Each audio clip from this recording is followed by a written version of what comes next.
From the moment I met Raphael, I knew he was different. I saw the way he looked at me, or at least I thought I did. For months, I dreamed of our future together, until one day I discovered he was in love with someone else. The love I thought was mine, he had already given to another woman, and I couldn't help but ask myself, why did I stop believing? I've always been skeptical when it comes to love. Not bitter, but not naive either. I questioned the authenticity of people's feelings, wondering how real they could be, and what it really meant to love someone. But when Raphael entered my life, he was like a quiet storm.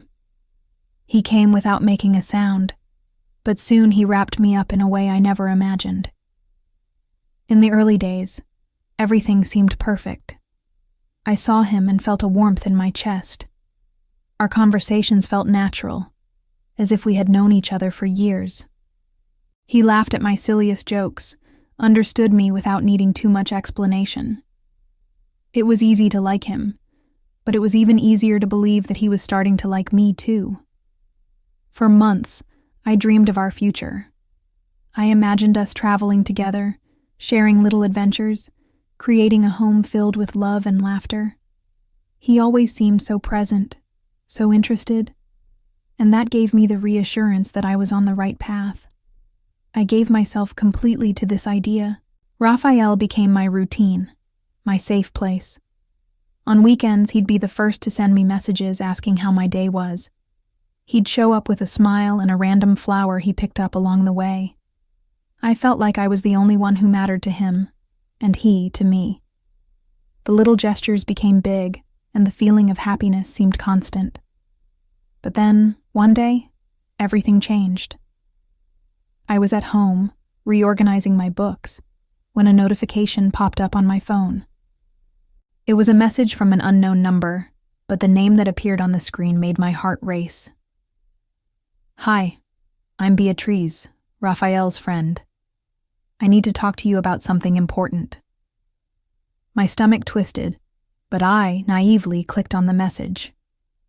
The response that came next hit me like a ton of bricks.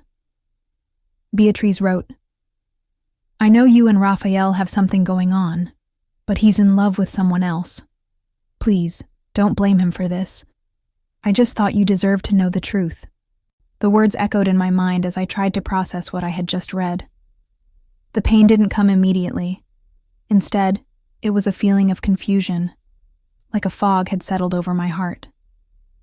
Raphael, the person I trusted, the person I believed in, had been hiding something from me. I felt a tight knot in my throat. At that moment, one question haunted me. How did I not see this coming? How did I miss the signs, the subtle changes in his behavior? What was wrong with me? I decided to confront him.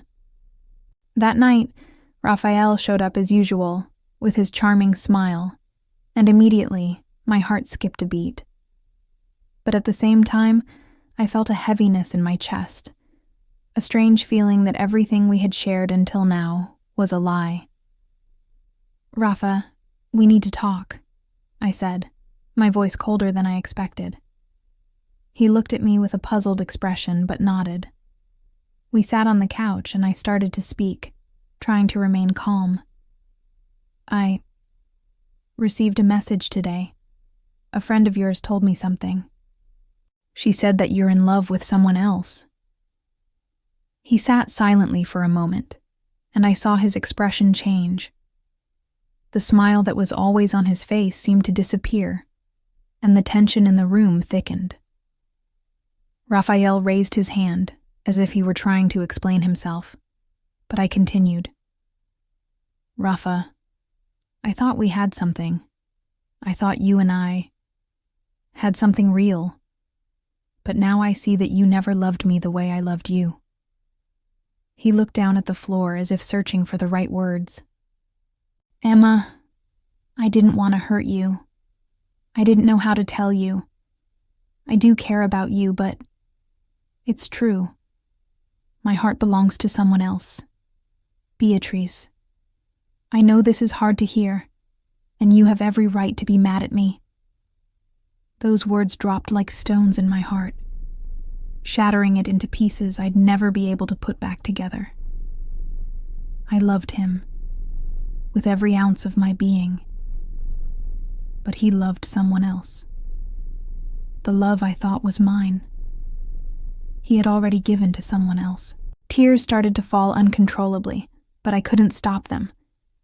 I didn't know what to do or what to say. All I could think about was how destroyed I felt, how the future I had imagined with him was falling apart. He tried to hug me, but I pulled away. "No, Raphael," I said between sobs. "Don't touch me. Not now." He stepped back, but the pain didn't fade. I looked at him, anger and sadness mixed in my chest. "Why didn't you tell me sooner? Why make me believe that I was the one?" Raphael seemed genuinely regretful, but there was nothing he could do to fix what was broken. I wanted to be strong, but the pain was suffocating. I felt foolish, like I had been deceived all along. That night, Raphael left, and I was left alone, sitting on the couch, my eyes red and my mind full of questions with no answers. How could I have been so blind? How could I have believed that something as beautiful as what we shared could be real? The days that followed were a blur. Every corner of my home reminded me of Raphael, and the longing I felt for him was unbearable.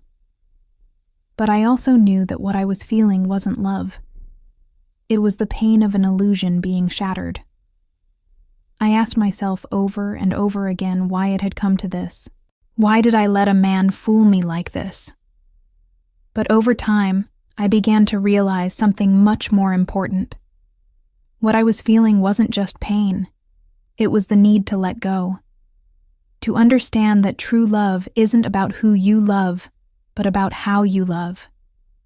True love shouldn't destroy you. I distanced myself from Raphael, from Beatrice, and from everything that reminded me of what had been. Slowly, I began to rebuild myself.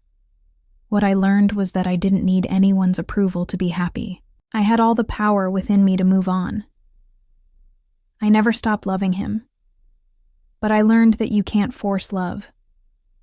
Sometimes it just isn't reciprocated. And that's okay.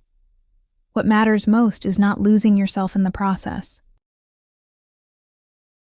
Did you like today's story? So, leave your like and subscribe to continue watching the channel's videos. Until the next story.